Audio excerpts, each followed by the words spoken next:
The final report to advise on the measures to be taken in ensuring a return to normality in the basic education sector in the coronavirus era was presented to Education CS Professor George Magoha Friday morning. And though the Cabinet Secretary did not reveal the content of the report, there was a hint that closure of schools is not about to end soon. You have seen that this pandemic is still spiking. You have also seen all over the world that nobody has opened any school when the pandemic is still spiking.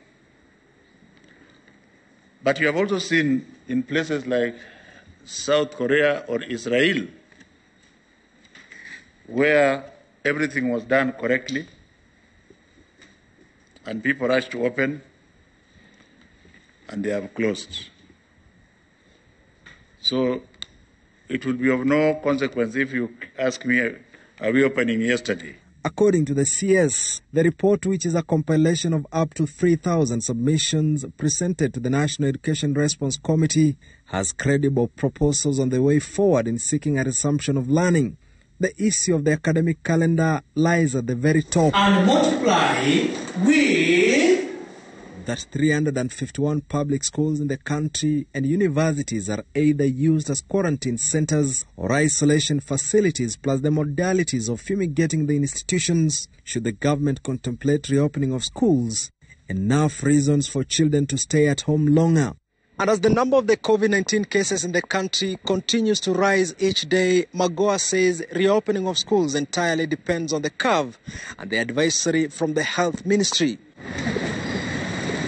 The government, on the other hand, has reached a tentative agreement with the religious leaders on the reopening of houses of worship, even as the COVID-19 pandemic continues to spread in the country. Interior and Coordination Cabinet Secretary Dr. Fred Matiang'i, Health CS Mutahi Kagwe and Education CS Professor George Magoha this morning leading a government team in meeting with religious leaders that discussed modalities on the proposed reopening of places of worship with precautions meant to keep the COVID-19 virus at bay.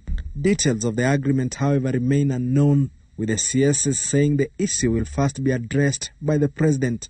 We have taken the advice and taken the notes, and we have now put together a report which we will submit this afternoon to His Excellency the President and the National Security Council as we have been required. We believe that in addition to every other measure that we are taking in the Ministry of Health, that God still remains supreme. Members of the clergy are said to have proposed various general standard operating procedures for consideration in spiritual functions under the prevailing circumstances. Thank you so much. Makori Ongechi, Citizen TV, Nairobi.